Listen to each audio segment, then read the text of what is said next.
Hello students, today we'll start a new topic and that topic is causes of migration. We'll be covering the following heads below it.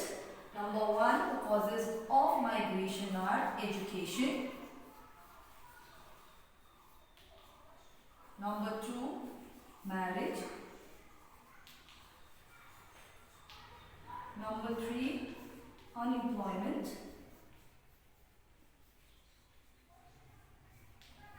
And number 4, lack of security. So let us first talk about education.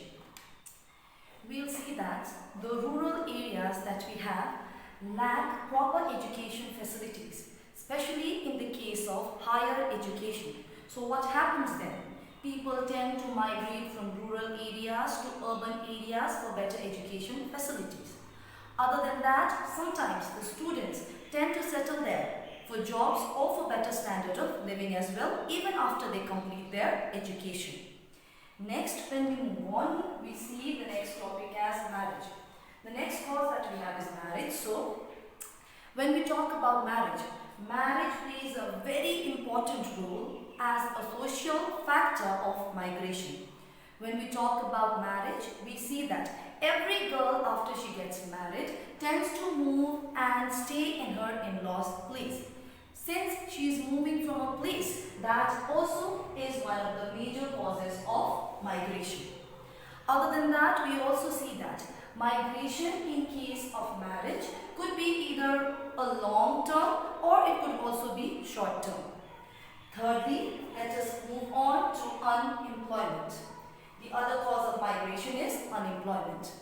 When we talk about unemployment, we see that due to this reason, large amount of people tend to migrate. Where do they migrate from? They tend to migrate from the rural to the urban areas. So then why are they migrating to the urban areas? Basically because the urban areas provide huge scale for employment, be it in industries, trade, transport and services or so on. Whereas in case of rural areas tend to fail to provide these kind of opportunities.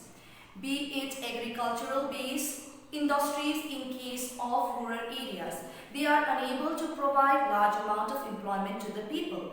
Other than that, the small scale cottage industries that we have in these rural areas are also unable to provide jobs to people, mostly all the people that live there in the rural areas. So therefore, the people tend to move out of these places and then move on to the urban areas. Lastly, we have lack of security. You'll see that lack of security, that means political disturbances or conflicts that takes place, tend to affect the migration at a very large extent. How do they do that? You'll see that people have moved in a very large scale from Jammu and Kashmir. Why have they done that? Basically because of these kind of conflicts constantly taking place in this region.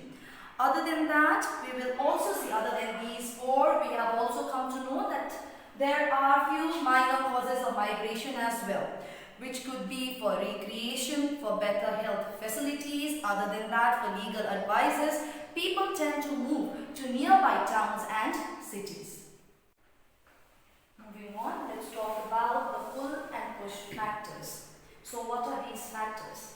When we talk about the pull factors tend to act as magnets. That means they tend to pull people towards them. When we talk about the push factors, they tend to push people away from their homelands. So, let us see a differentiation between these two.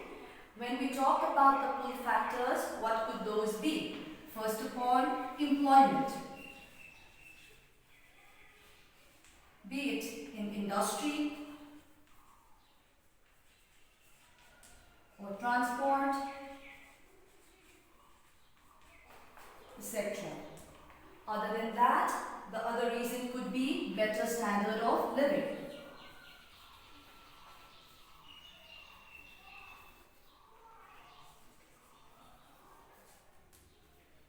Since they provide better standard of living, people tend to get pulled towards towards these places. Thirdly, it could be medical facilities.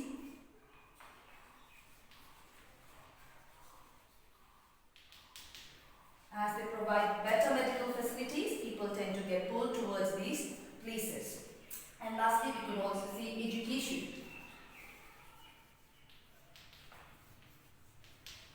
Education, since they provide better education facilities, people tend to get pulled towards these places. Now, moving on to the push factors. What could be the push factors? Firstly, unemployment. Since they do not have proper employment facilities, that tend to act as a push factor. Next, it could be starvation. Other than that, poverty and natural disasters. Natural disasters such as floods, earthquakes, etc. also tend to push people away from their homelands. Other than that, we could also talk about war, local conflicts,